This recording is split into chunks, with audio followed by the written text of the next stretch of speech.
I will always remember Northern Thailand as a half-remembered dream. The lingering misty mountains, steamy jungles, and the fabled circular route that paves through the entire region, Highway 1095. Consisting of 1,800 road bends and curves, this off-the-beaten-path adventure was our chosen way to authentically experience the northern provinces. This is our motorcycle diary, the Mae Hong Son Loop, and our journey begins in the city of Chiang Mai.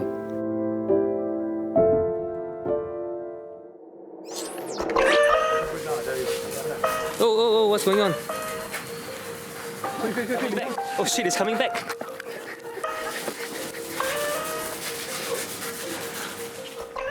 Welcome to Sukasa. So this is the start of the room. And this is the end of the room. So we checked into a container of an Airbnb, we got our bikes, and we went straight for the Sunday night market.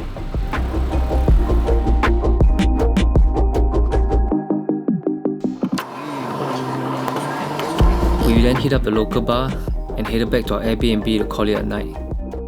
The ambient lighting, the river, and the live band. I wish nights like this were a little longer, but we had an American breakfast to catch.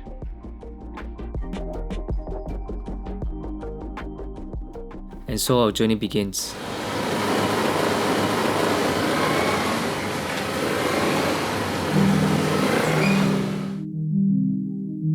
The road to Doi Inthanon started out pretty normal. The excitement of leaving the city got us moving quickly, only stopping to take a piss.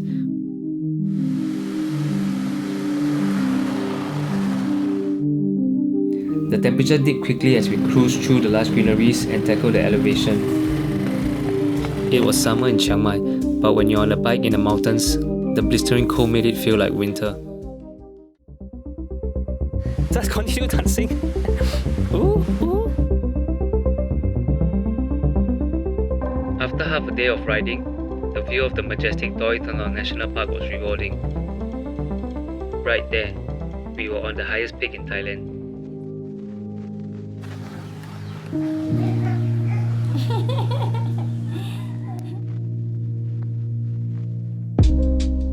We stumbled upon a small village, stopped for gas, and had a late lunch. Riding is tough and draining, but we kept going through more mountains. We needed to get to our next destination before sundown. I remember us getting lost as well. Google Maps partially got us to an unpaved road before heading down into an obscure valley.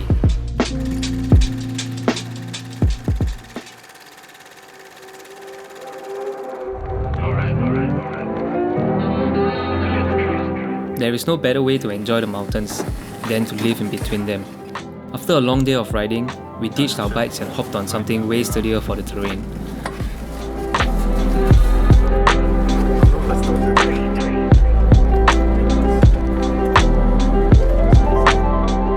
What a way to enjoy the sunset as well. The golden hour truly made all the difference. The views of the hills, terrace paddy fields, and the sky were all creamy, pastel, and scenic. After soaking it all in, we nestled in our bamboo hut for the night. Our host cooked up a traditional Thai dinner and we drank beer from Hello Kitty cups. Felt like old times.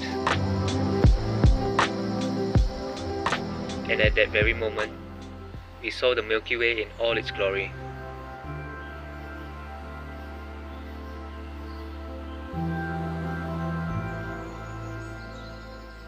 Can you imagine waking up to this every day? The slow glow of the sunrise creeping over the hill and the mist washing over the paddy fields. Seriously, can anybody get more chill than this guy?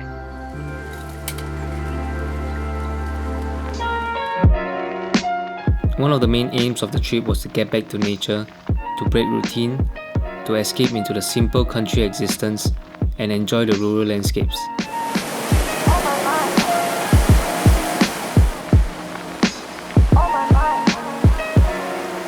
How can you call yourself a man of the jungle if you've never frolicked in the morning river with 3 other dudes?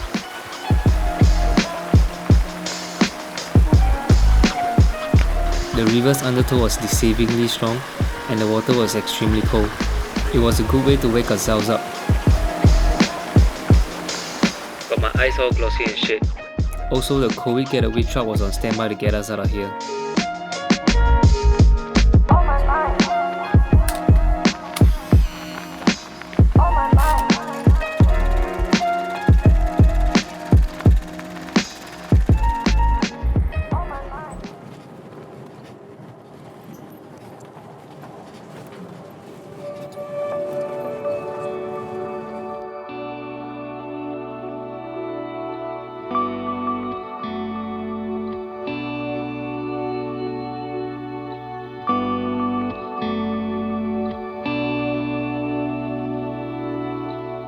Ask any motorcyclist why they ride, and you'll probably get a range of similar answers. Your choice of bike, the open road, and the wind in your face, nothing compares to this sense of freedom. It disconnects you from the stresses of everyday life and lets you live in the very moment. Well, I could go on forever, but one thing's for sure, riding is therapy. Say hi, boys. What's up? Mae Hong Son. Lovely town. Check it out. We certainly did not check it out, as we were running very late and the sun was going down fast. But nonetheless, after a long day of riding, covering over 200 kilometers, we finally reached our homestay in the hill tribe village of Jabo. Nice to meet you. Nice to meet you. Nice to meet you. Nice to meet you. Hello, boy. Bye-bye. Yeah, Thais. Always friendly and welcoming. One puff and stargaze. Everybody knows the rules.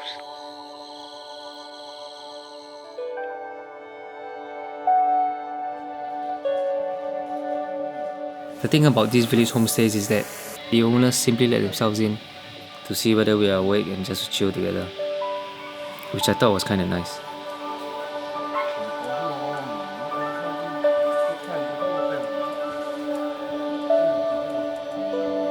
So we continue on to brunch. This rustic wooden noodle joint offers panoramic views of the mountains. With suspended benches, our feet were dangling free. So whenever you're in Thailand, boat noodles are a must, and adding pork and wonton cracklings onto your noodles is the only right way to eat it. We washed everything down with more Chaem. What a meal, man. Made even better with the right company.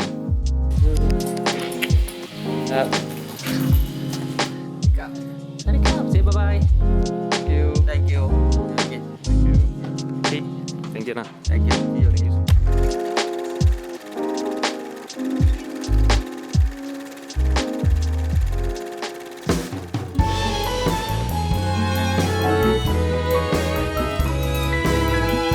We are finally heading to the town of hippies.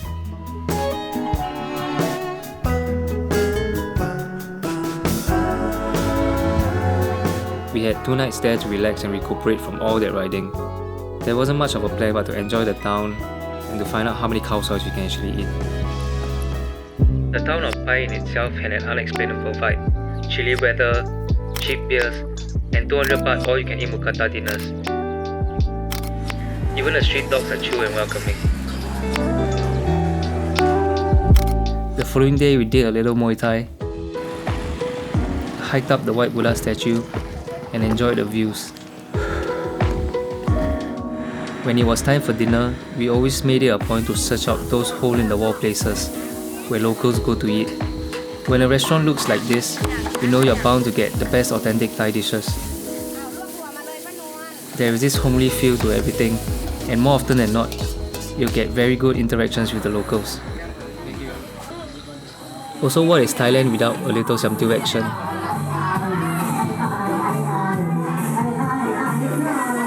I mean, look at this guy, painting the entire town red.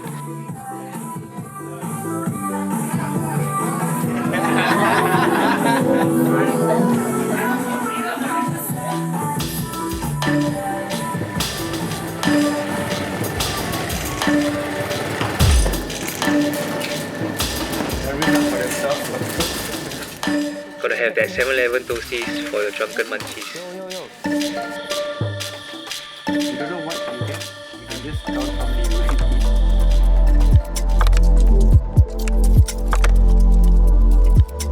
eat. The final leg of the journey was made a tad more depressing with that sudden rain. Could have died a number of times while we were scurrying to find shelter. However, we are fortunate that it only rained once throughout the entire journey. Nothing a hot cup of tea and pad thai can't solve. It's usually these kind of wretched experiences that are the most memorable.